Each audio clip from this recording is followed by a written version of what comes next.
오늘은 골로새서 2장입니다. 저를 보시고요. 우리가 지난 시간에 우리 골로새서를 배웠습니다. 이거 한 가지를 꼭 기억하셔야 돼요. 골로새 교회는 사도 바울에 의하여 세워진 교회가 아니다라는 것입니다. 누가 세웠습니까? 절 보시고요. 책 보지 마시고 절 보시고요. 누가 세웠습니까? 임재관 목사가 세웠습니까? 에바브로가 세웠습니다. 에바브로. 누구요? 에바브로. 에바브로가 사도 바울이 에베소에서 3년 동안 사역할 때 아킴보 또 빌레몬과 더불어 은혜를 받고 돌아가서 세운 교회가 골로새 교회입니다. 그런데 지금은 제가 전에도 지난 시간에도 말씀드린 흔적도 남아있지 않아요. 참 여러분 안타까운 게 뭐냐면 터키에 가면 소아시아 교회가 다 있어요. 그러니까 터키가 어찌 보면 그리스도의 복음을 받아들여서 초창기에 놀라운 복음의 능력을 체험하는 나라가 터키였어요. 근데 지금은 이슬람 국가가 되어버리고 말았어요. 이슬람 국가가. 그에 비해서 여러분 우리나라 얼마나 축복받은 나라입니까? 그렇게 짧은 기간 속에서도 하나님께서 이 나라의 민족을 축복하여 주셔서 많은 교회가 세워지게 하시고 그 십자가 보혈의 은혜와 능력을 통해서 구원받는 자들의 수가 늘어나게 하여 주신 겁니다. 사람들은 이렇게 이야기하면 한국의 교회가 너무 많다. 물론 많을 수도 있죠. 그러나 여러분 생각해 보세요. 한 교회가 세워져서 그 교회를 통해서 한 영혼이라도 구원받을 수만 있다면 그 목사님이 교회를 세우셔서 어려움 가운데 정말 한 영혼을 구원하셨다면 그 가치가 천하보다 귀한 한 영혼을 구원하는 가치가 이 세상의 어떤 가치보다 중요한 것이에요. 그렇기 때문에 교회가 많다 그렇게 말할 필요는 전혀 없다라는 것입니다. 에바브라가 지었다는 것을 기억하시고 바울의 옥진서신은 에베소서, 빌립보서, 골로새서, 빌레몬서입니다. 골로새서를 지은 기록 목적은 분명합니다. 아름답게 성장을 했습니다. 골로새 교회. 그런데 문제가 발생합니다. 이단들이 침투하여 예수 그리스도를 믿어 구원을 얻는다라고 하는 믿음으로 구원 얻는다는 이신 득에 대한 그 믿음의 신조에 대해서 방해하고 또한 그것을 혼란케 함으로 교회가 극심한 혼란에 빠지게 됩니다. 이에 대하여 에바브로는 사도 바울에게 교회 문제의 해결점을 위하여 도움을 청하게 되고 사도 바울은 이단을 물리칠 수 있는 것이 무엇인가에 대하여 편지를 통해서 그 골로새 교인들에게 알려줍니다. 교리적인 부분에 있어서 가장 핵심은 골로새 교회에서 가장 핵심은 예수 그리스도가 교회의 머리가 되시며 만물의 으뜸이 되신다는 것입니다. 즉 예수님은 완전한 하나님이시며 죄 없는 완전한 인간으로서 우리 백성들, 우리 사람들을 구원하는 일에 전혀 부족함이 없는 완전한 충만이 되신다는 것입니다. 여러분 완전한 곳에서 무엇을 더할 필요가 있어요? 없어요? 없어요. 완전한 곳에는 더할 필요가 없는 것입니다. 더하는 순간 완전하지 않게 되는 것이죠. 예수 그리스도 한 분만으로 완전하다. 그러므로 다른 것이 필요 없다. 이것이 골로새서가 주장하는 주제가 되는 것입니다. 그걸 기억하시고 우리 2장 1절서부터 7절까지 한 절씩 교독합니다. 제가 1절 읽겠습니다. 내가 너희와 라오디게아에 있는 자들과 물은 내 육신의 얼굴을 보지 못한 자들을 위하여 얼마나 힘쓰는지를 너희가 알기를 원하노라. 이는 그들로 마음의 위안을 받고 사랑 안에서 연합하며 확실한 이해의 모든 풍성함과 하나님의 비밀인 그리스도를 깨닫게 하려 함이니. 사도 바울이 이 편지를 쓰는 목적, 이 교회들을 다스리는 목적이 뭐냐? 그리스도를 깨닫게 하는 것이다 라는 것입니다. 그 안에 지혜와 지식의 모든 보화가 감추어져 있느니라. 내가 이것을 말하면 아무도 교묘한 말로 너희를 속이지 못하게 하려 함이니. 그러니까 이단들이 침투하지 못하게 하기 위해서 이렇게 한다는 것이죠. 5절 시작. 이는 내가 육신으로는 떠나 있으나 심령으로는 너희와 함께 있어 너희가 질서 있게 행함과 그리스도를 믿는 너희의 믿음이 굳건한 것을 기쁘게 보니라. 어찌 보면 6절 7절의 핵심입니다. 6절 7절엔 동그라미 치세요. 이단을 물리칠 수 있는 방법이 무엇인가? 세상에 미혹되지 않는 방법이 무엇인가? 6절 7절이 핵심입니다. 다 같이 읽습니다. 시작. 그러므로 너희가 그리스도 예수를 주로 받았으니 그 안에서 행하되 그 안에 뿌리를 박으며 세움을 받아 교훈을 받은 대로 믿음에 굳게 서서 감사함을 넘치게 하라. 우리가 이단에 미혹되지 않는 방법은 막 이단을 두려워하고 막 이단을 피할 필요가 없다는 것입니다. 자강이라는 것이죠. 자강. 내 스스로 강하면 되는 것입니다. 내 스스로 여러분 면역력을 강화시키면 병에 노출되는 일이 그만큼 줄어드는 것입니다. 그것이 6절 7절이에요. 그러므로 너희가 그리스도 예수를 주로 받았으니 그 안에서 행하되 그 안에 뿌리를 박으며 세움을 받아 교훈을 받은 대로 믿음에 굳게 서서 감사함을 넘치게 하라. 예수 그리스도를 주로 받았다라고 했습니다. 예수 그리스도가 우리의 삶의 주인이 되신다는 것이에요. 이 헬라어 원어로 큐리오스입니다. 큐리오스. 근데 이 큐리오스라고 하는 헬라어 원어는 그 당시에 오직 황제에게만 사용되는 존칭어였어요. 큐리오스. 예수 믿는 성도들은 그 예수 그리스도를 향해서 큐리오스, 주라고 고백하게 된다는 것입니다. 그러니까 우리의 삶의 주인은 누구입니까? 예수 그리스도가 되신다는 것입니다. 그래서 로마서 14장 7절 8절에 보면 다 같이 읽어봅시다. 시작. 우리 중에 누구든지 자기를 위하여 사는 자가 없고 자기를 위하여 죽는 자도 없도다. 우리가 죽어도 그러므로 우리가 사나 죽으나 우리가 주의 것이로다. 우리가 주의 것이기 때문에 살아도 주를 위하여 살고 죽어도 주를 위하여 죽는다라는 것입니다. 그렇기 때문에 우리가 우리 자신을 기쁘게 하는 삶을 살아가는 것이 아니라 하나님 예수 그리스도를 기쁘게 하시는 삶을 살아가야 한다는 것입니다. 이것이 예수 그리스도를 주로 모신 자들의 특징이라는 것입니다. 그럼 그러한 자들이 어떻게 살아가야 하는가? 그 안에서 행하라고 했습니다. 어디요? 그 안. 예수 그리스도 안에서 행하라는 것입니다. 예수 그리스도 밖이 아니라 예수 그리스도 안에서 행하라는 것입니다. 사도 바울은 이러한 신앙의 고백을 갈라디아서 2장 20절에서 우리가 잘 알고 있듯이 이렇게 고백합니다. 내가 그리스도와 함께 십자가에 못 박혔나니 그런즉 이제는 내가 산 것이 아니요 오직 내 안에 사는 것이다. 이제 내가 육체 가운데 사는 것은 나를 사랑하사 자기 몸을 버리신 하나님의 아들을 믿는 믿음 안에서 살아가는 것이다. 그러니까 하나님 뜻 안에서 살아가라는 것입니다.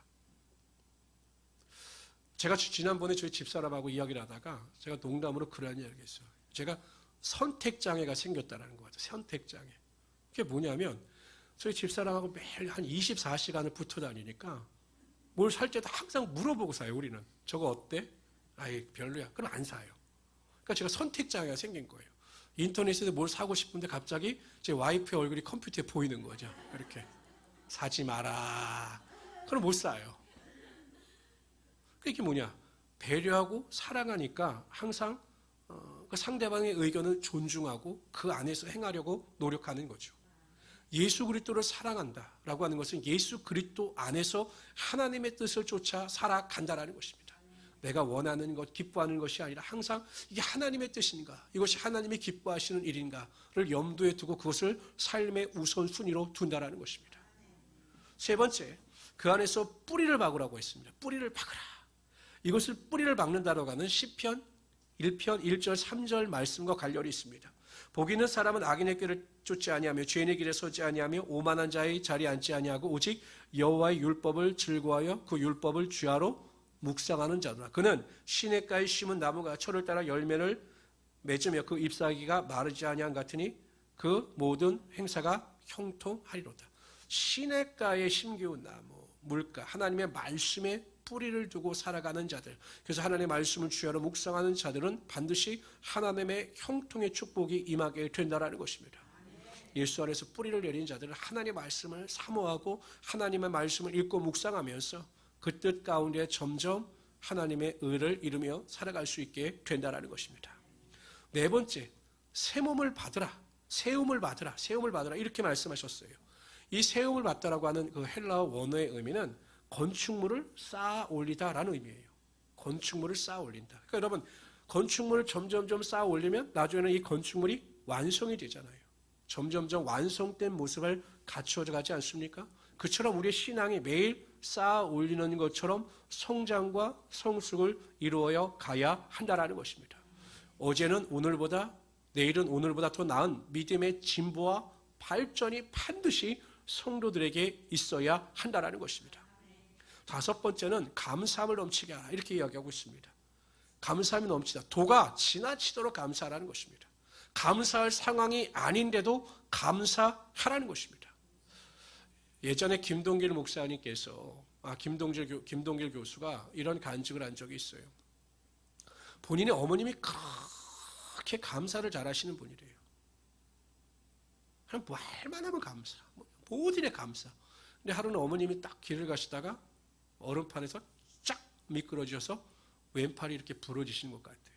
그래서 이제 김동길 교수가 궁금했대요. 이제 저 상황에서는 어떡하나. 봤더니 어머님이 일어나시더니 하나님, 오른팔이 아니라 왼팔이 부러지게 하심을 감사합니다. 이렇게 감사하는 것을 보고 굉장히 놀랐다고 합니다. 성도 여러분, 우리가 감사하기로 작정하면 감사하지 못할 일이 없어요. 감사하지 않기로 작정했기 때문에 원망과 불평이 나타나는 것이지, 모든 일에 감사가 넘치도록 하나님께 감사하면 또 감사할 일이 우리의 삶 가운데 반드시 임하게 하여 주시는 것입니다. 근데 우리가 주목해야 할 동사가 그 안에서 행하되, 거기서 행하되, 그 다음에 뿌리를 받고, 그 다음에 세움을 받아, 넘치게 하라. 이게 전부 동사거든요. 이게 현재 분사 형태입니다. 이게 현재 분사 형태라고 하는 말은 무엇이냐면 멈추지 말고 계속해서 진행해 나가라는 것입니다. 그러니까 우리는 계속해서 예수 그리스도 안에서 행하고 말씀의 뿌리를 박으며 말씀의 사람이 되고 매일 세움을 받아 성숙한 자가 되며 매일매일 감사함이 흘러넘치는 삶을 살아야 한다라는 것입니다. 그러면 우리가 이단에 미혹될 이유가 전혀 없다라는 것입니다. 어느 부동산 사기꾼이 부동산 사기를 치기 위해서 은행에 가서 가만히 앉아 있었어요. 돈 많은 사람이 누군가 이렇게 봤어요.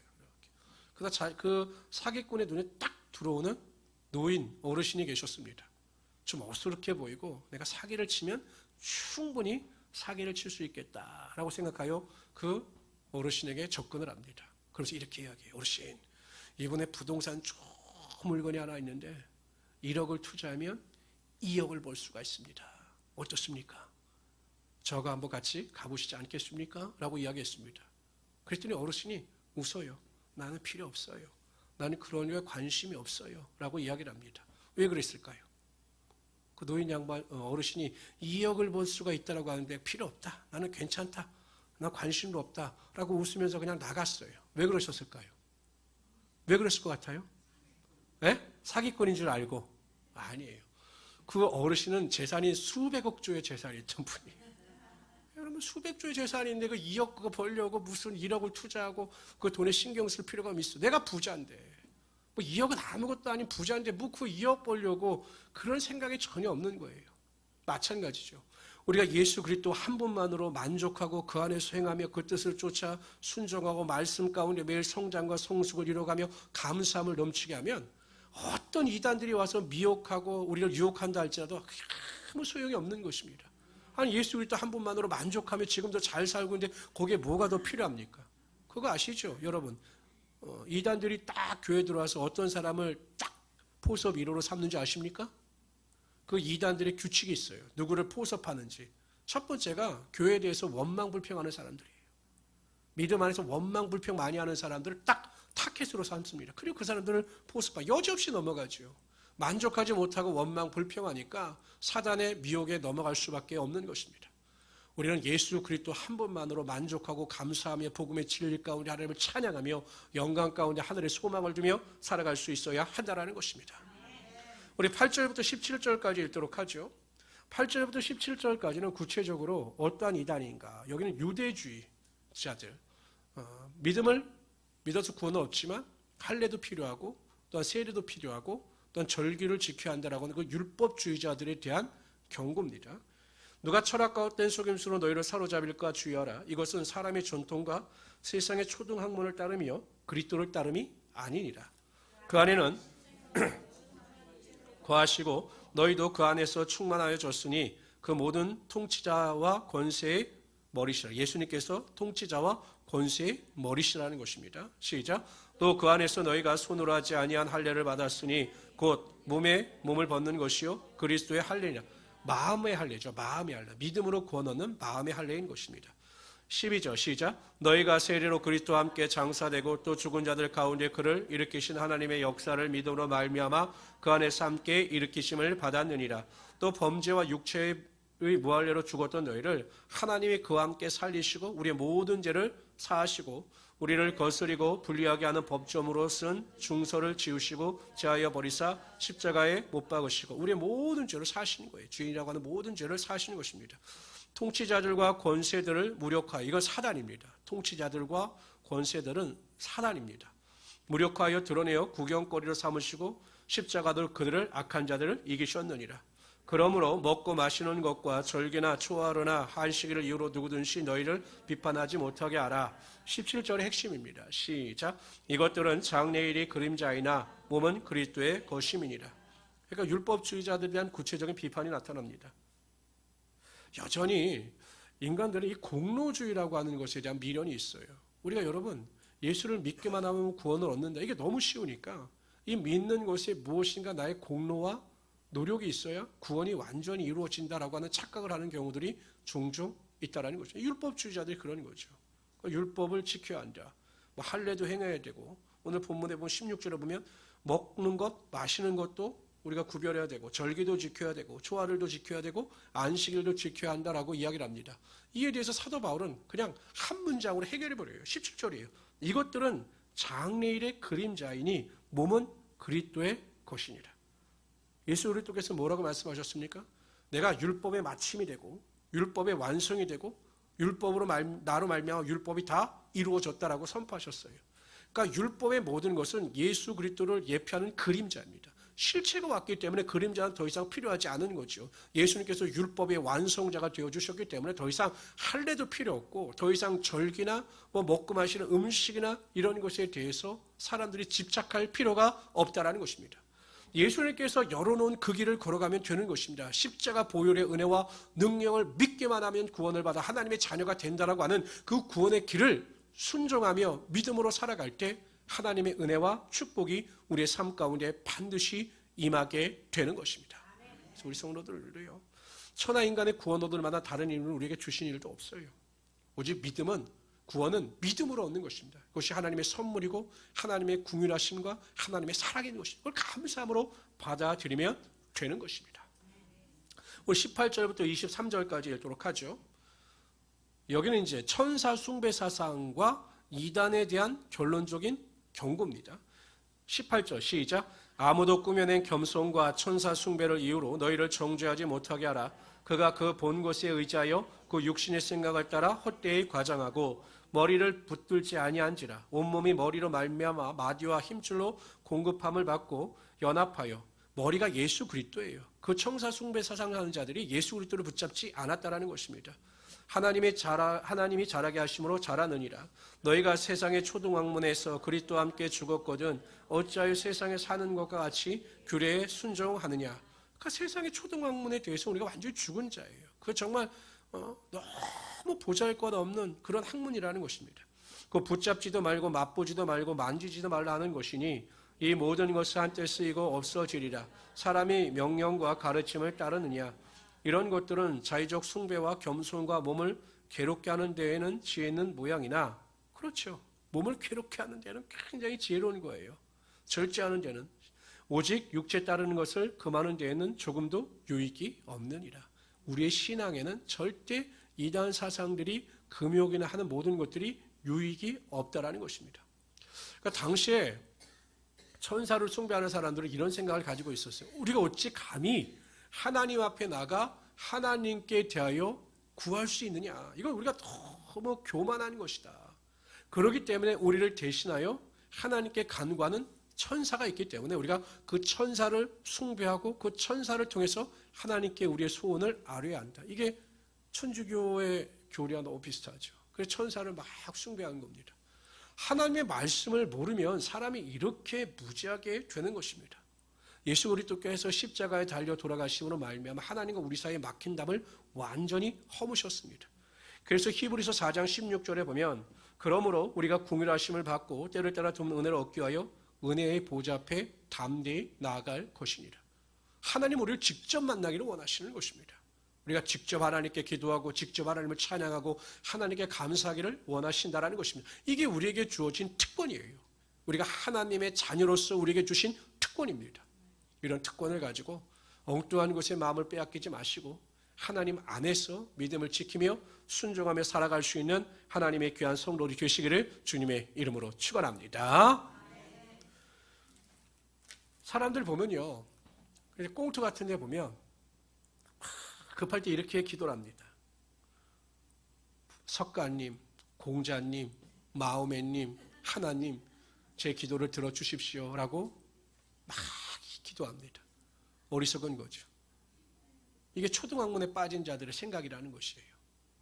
우리는 초등학문이 아니라 고등학문, 정말 하나님께서 주시는 보이지 않는 세계를 볼 수 있는 그런 학문을 하는 자들입니다. 그런 믿음의 능력을 가지고 승리하며 살아갈 수 있는 우리 성도들이 되시기를 주님의 이름으로 축원합니다. 요즘에 보니까 또 침체되었던 그 신모모지 이단이 또 판을 치고 있어요. 이게 뭘까? 또 미혹되는 사람들이 늘어나고 있다는 것입니다. 왜 그럴까? 성도들이 엉뚱한 곳에 신경을 쓰기 때문에 그럴 수밖에 없는 것이에요. 항상 그리스도 안에서 믿음을 지켜 승리하시는 우리 성도들이 되시기를 주님으로 축원합니다. 우리 3장으로 넘어갑시다. 보통 바울 서신의 패턴을 보면 사도 바울은 항상 전반부에서 신학적인 이론을 제시합니다. 그러니까 신학, 하나님을 아는 지식에 대해서 자세하게 설득력 있게 설명을 합니다. 그리고 나서 후반부에서는 그렇다면 예수를 믿는 우리가 어떻게 살아가야 할 것인가에 대한 삶의 실천 방안을 제시합니다. 항상 사도 바울의 패턴에 이렇습니다. 그런데 오늘 골로새서도 1장과 2장에서는 신학적인 교리, 예수 그리스도께서 어떤 분이시니까 예수 그리스도가 창조자가 되시며 만물의 으뜸이 되시며 모든 구원의 충만함이 되신다라고 하는 그 예수 그리스도의 온전함에 대해서 설명을 한 뒤에 그런 예수 그리스도를 믿음으로 받아들여서 행하고 또 세움을 받으며 성장해 나가는 구체적인 모습이 무엇인가에 대하여 설명을 하고 있어요. 제가 골로새서를 또한 읽으면서 느꼈던 것이 정말 하나님의 말씀을 우리가 제대로 알기만 하면, 하나님의 말씀을 제대로 읽기만 하면, 그래서 그 말씀대로 살고자 노력만 하면 정말 우리가 문제될 게 하나도 없어요. 그런데 그것을 제대로 알지 못하고 깨닫지 못하고 실천하지 못하기 때문에 문제가 된다는 것입니다.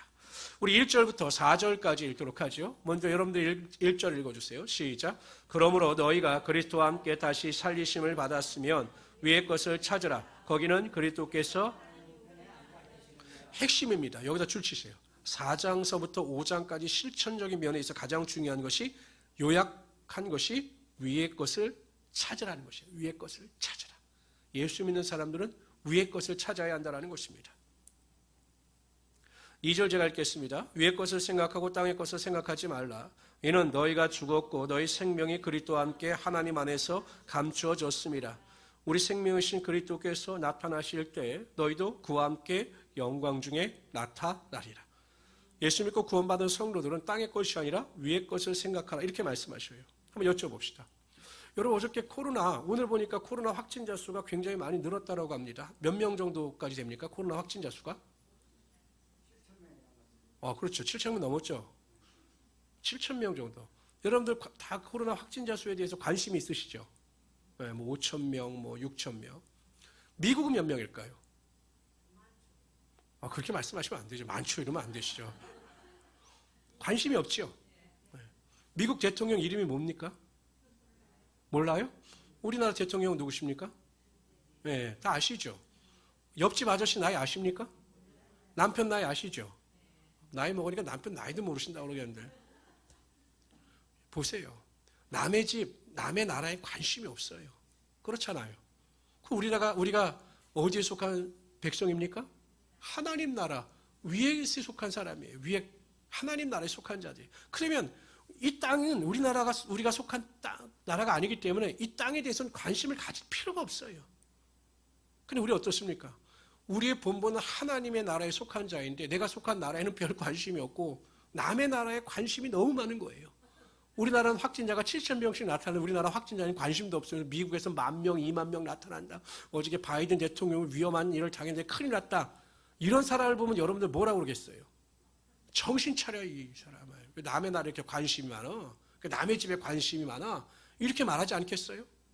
우리가 땅의 것을 생각하고 땅의 것을 쫓아 살면 남의 것을 쫓아 사는 어리석은 자가 되는 것이에요. 항상 우리는 이 땅이 아니라 하나님의 나라를 바라보면서 위의 것을 쫓아 행하는 자들이 되어야 한다는 것입니다. 여러분 감사한 게 뭔지 아십니까? 우리가 땅의 것에 관심을 가지지 않고 위의 것을 쫓아 산다 할지라도 하나님께서 위의 것을 쫓아 살아가는 자들에게 하나님의 신령한 축복이 이 땅에서 반드시 임하게 하여 주시는 것입니다. 이삭이 흉년이 들자 그 브엘사바에 머물러 있던 지역을 떠나 애굽으로 내려가고자 그 블레셋 그랄 땅에 머물게 됩니다. 그런데 하나님께서 나타나셔서 블레셋 땅에 머물라, 애굽에 가지 말라 이렇게 명령하셔요. 자신의 계획을 완전히 접어야 되는 상황입니다. 이삭은 하나님의 말씀하셨기 때문에 그 하나님의 말씀에 순종하죠. 위의 것을 찾은 겁니다. 위의 음성을 들은 겁니다. 그랬더니 하나님께서 그 이방 땅에서 농사 지을 때 하나님의 축복의 능력이 임하게 해주셔서 100배의 결실의 능력이 나타나게 하여 주셨던 것입니다. 너희는 먼저 그의 나라와 그의 의를 구하라. 그리하면 이 모든 것, 먹을 것, 입을 것, 마실 것을 너에게 도하시리라. 항상 우선순위를 하나님의 나라에 두고 하나님의 나라의 뜻을 쫓아 살아가는 자들에게 우리가 구하고 필요한 것을 하나님께서 반드시 넉넉히 채워 주시는 것입니다. 그러나 이 순서가 바뀌어서 하나님의 나라와 의가 아니라 내 생각대로, 내 고집대로, 내 뜻대로 무엇인가 해보려고 하면 절대 하나님의 축복의 능력이 임하지 않는 것이에요. 어리석은 자가 되지 마시고 지혜로운 자들이 되시기를 주님의 이름으로 축원합니다. 5절부터 10절까지는요, 우리가 버려야 될 성품, 우리 안에 내재되어 있는 악함과 우리의 악한 행위에 대해서 이야기를 해요. 벗어버리라 이렇게 이야기합니다. 5절 제가 읽겠습니다. 그러므로 땅에 있는 지체를 죽이라. 그 음란과 부정과 사욕과 악한 정욕과 탐심이니 탐심은 우상 숭배니라. 이것들로 말미암아 하나님의 진노가 임하느니라. 너희도 전에 그 가운데 살 때는 그 가운데 행하였으나 이제는 너희가 이 모든 것을 벗어버리라. 곧 분함과 노여움과 악의와 비방과 너희 입에 부끄러운 말이라. 너희가 서로 거짓말을 하지 말라. 옛사람과 그 행위를 벗어버리고 새 사람을 입었으니 이는 자기를 창조하신 이의 형상을 따라 지식에까지 새롭게 하심을 입은 자니라.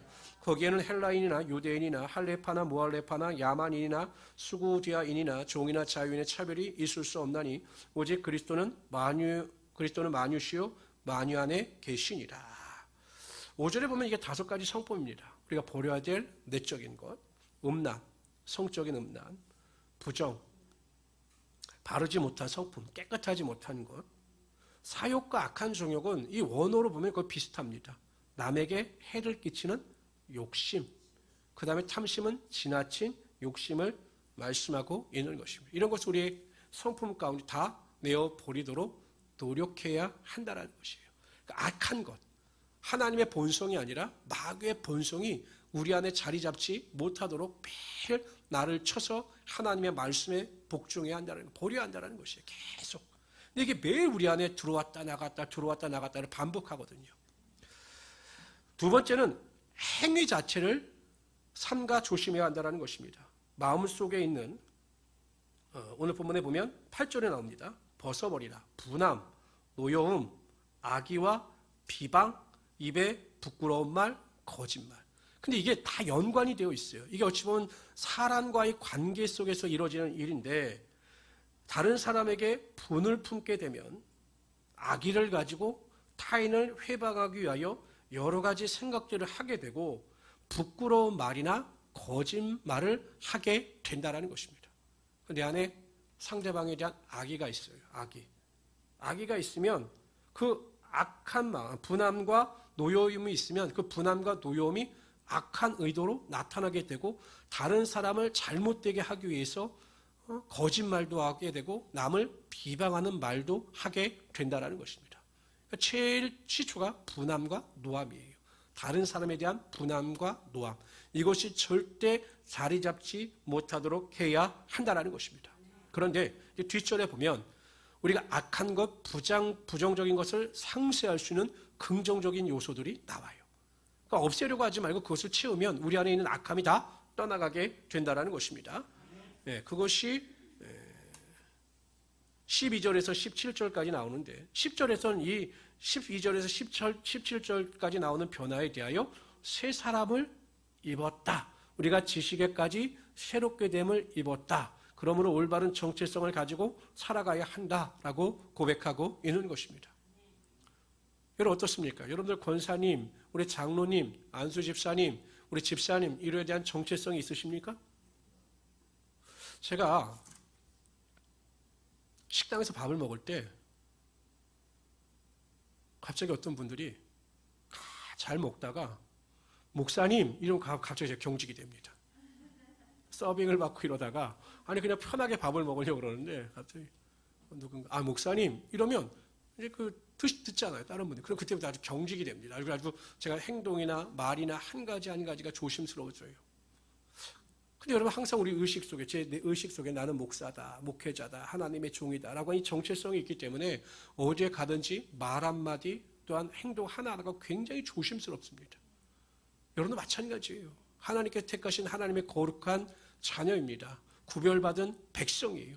그러한 지식에까지 새롭게 되는 정체성을 가지고 있으면 악이, 불의, 노함, 음란 이런 것이 마음이나 행동에 자리 잡지 못하게 되어 있는 것이에요.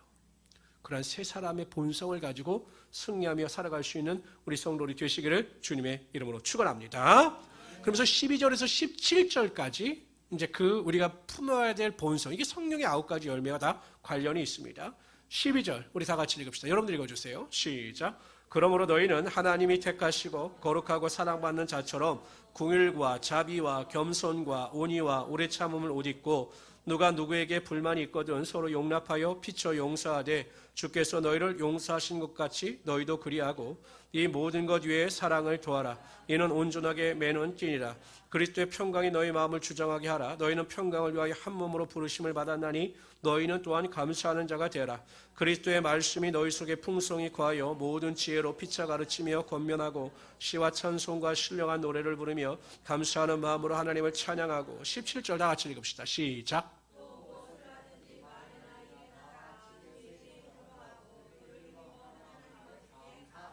아멘.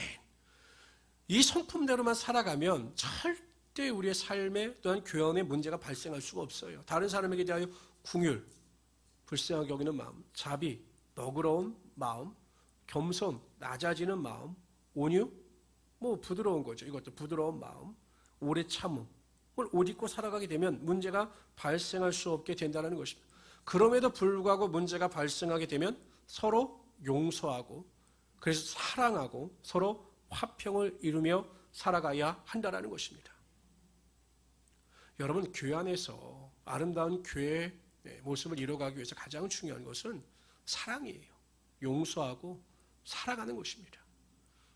우리가 아무 조건 없이 하나님께 대하여 죄사함의 용서를 받은 것처럼 우리 또한 다른 사람을 사랑할 수 있어야 한다는 것입니다. 일반 달란트 빚진 자가 죄사함을 받고 그 100대 내려온 빚진 자를 용서하지 못함으로 다시 감옥에 들어가는 그 불행을 맞이한 이야기를 우리가 알지 않습니까? 우리가 얼마나 큰 은혜를 받은 자들입니까? 한번 여러분 생각해 보세요. 제가 여러분들 딱 보기에 목사님이 어느 권사님을 정말 미워하시는구나. 이게 눈에 보여요. 그래서 내가 다른 분들에게 그 권사님을 막 비난해요. 아이고 그 권사님 못 쓰겠어요. 나 밥도 안 사주고 말이야. 예배 시간에 말이야. 제대로 예배도 안 드리고 말이야. 그 권사 못 쓰겠어. 아주 안 돼. 그 권사는 있으면 안 돼. 제가 이런 이야기를 여러분들에게 했어요. 그럼 여러분들 뭐라고 대답하실 것 같아요? 무슨 생각을 하실까요? 목사님 그렇게 하시면 안 되죠. 그리고 목사님 양인데 또 목사님이 끝까지 품고 그 사람을 사랑하고 또한 그 사람을 더 섬길 수 있어야 되죠. 직접 말을 못 하시더라도 그렇게 생각하지 않으시겠어요? 근데 왜 저한테는 그런 걸 요구하시면서 본인들은 안 된다고 목사님 나 도저히 사랑할 수가 없어요. 도저히 용납할 수가 없어요. 왜 저에게는 그렇게 요구하시면서 왜 본인들은 그런 거를 수용하지 못하느냐라는 것이죠. 목사나 성도나 권사나 집사 직분의 차이일 뿐이지 다 똑같은 하나님의 양이에요. 물론 달란트에 비하여 더 큰 달란트를 제가 맡은 것이지만 하나님께서는 똑같이 하나님의 뜻대로 살아가기를 원하신다는 것입니다. 그래서 여러분 사랑이 많은 성도님들이 되시기를 주님의 이름으로 축원합니다. 그러니까 교회 집사님들이나 우리 장로님들이나 우리 권사님들은요, 우리 젊은 부부들이 보면 막 달려와서 안기고 싶은 분들이 되어야 되는 거예요. 막 보면 막 안기고 싶고 막 말하고 싶고 이런 분들이 되셔야 합니다. 볼 때마다 피하자 이렇게 되면 안 된다는 거예요. 권사님들끼리도 그렇고 항상 우리 교회가 하나가 돼서 사랑으로 하나님께 영광을 돌릴 수 있는 우리 성도들이 되시기를 주님의 이름으로 축원합니다. 그리스도의 말씀으로 서로 가르치며 권면하라고 하였습니다. 인간적인 대화가 아니라 말씀의 대화를 하라는 것입니다. 교회 다닌다고 하면서 매일 모이면 뭐 명품 가방 이야기하고 자녀 교육 이야기하고 다른 사람 이야기하고 이건 하나님께서 기뻐하시는 것이 아니에요. 우리는 모일 때마다 예수 그리스도의 이름으로 모이고 예수 그리스도에 대하여 증거하고 받은 은혜를 선포하며 또한 하나님께 영광을 돌릴 수 있어야 한다는 것입니다. 이게 큐티예요. 큐티. 그러니까 큐티가 없으면 세상적인 이야기만 합니다. 그냥 세상적인 뭐 아파트 이야기하고 뭐 명품 가방 이야기하고 뭐 세일 이야기하고 뭐 어디 가면 커피가 맛있다, 어디 가면 빵이 맛있다, 뭐 이런 이야기만 하는 거예요. 하나님 기뻐하시지 않아요. 항상 우리가 하나님의 말씀으로 가르치고 권면하며 말씀 안에서 살아갈 수 있어야 한다라는 것입니다. 네 번째, 찬송하라고 하였습니다. 항상 우리 성도들은 찬송하고 감사해야 되는 것이에요. 감사하고 찬송해야 된다는 것입니다. 지금 내 삶이 어렵고 힘든다 할지라도 그럼에도 불구하고 감사하고 찬양할 때 하나님께서 그 감사와 찬양을 들으시고 감사할 조건을 우리의 삶에 반드시 허락하여 주실 것입니다. 다섯 번째는 말이나 일이나 다 예수의 이름으로 하라고 하였습니다. 말을 할 때도 행동을 할 때도 예수의 이름으로 하라. 예수님을 의식해서 예수님께서 기뻐하시는 말과 행동을 하라는 것이에요. 제가 누누이 말씀드리지만 여러분 유튜브 보시다가요 막 막말하고 반말하고 욕하는 목사님들 설교 듣지 마세요. 아무리 자신의 감정이 여러분 막 치우친다 할지라도 아니 그 유튜브에서 저도 듣다가 어찌 그렇게 세상 사람들도 그런 육등분치 않습니다. 저는 목사님들이 막 설교 때 반말하고 막 이런 것도 전 용납되지가 않아요. 왜냐하면 하나님께서 허락하신 거룩한 강대상에서 하나님께서 기뻐하시는 말과 행동을 해야 되는 것입니다. 이렇게 말씀하고 있잖아요. 말이나 일에나 다 예수의 이름으로 하라고. 말이나 행동에 예수의 영광이 나타나야 되는 것입니다. 근데 이걸 무시한다는 것은 여러분 사꾼 목사예요. 사꾼 목사. 막 반말하고 막 욕하고 막 이러는 목사님들은 제가 보기엔 하나님의 말씀을 무시하는 자들입니다. 항상 우리는 선 자리에서 우리를 통해서 하나님의 거룩함이 흘러 넘칠 수 있어야 한다는 것입니다. 제가 그렇더라고요. 제가 오랜 친구들을 만나보면, 오랜 친구들을 이제 가끔 만나면 제가 좀 불편해요. 왜냐하면 왜 이렇게 욕들을 하는지. 그냥 막 욕들을 하고 막 정말 배웠다라고 하는 사람들인데도 왜 그렇게 막 상스러운 말을 하는지 제가 모르겠어요. 그냥 웃죠, 저한테는. 웃죠. 올챙이적 생각해라, 임 목사.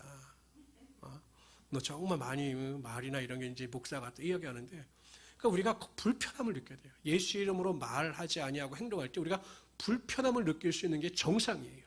그래서 더 우리가 말이나 행동함이 있어 예수 그리스도의 영광을 쫓아 살아가야 한다는 것입니다. 교회 안에서 마찬가지예요. 개인적으로 있을 때 반말할 수 있죠. 근데 여러분 교회 안에서 함부로 이름 부르면 안 돼요.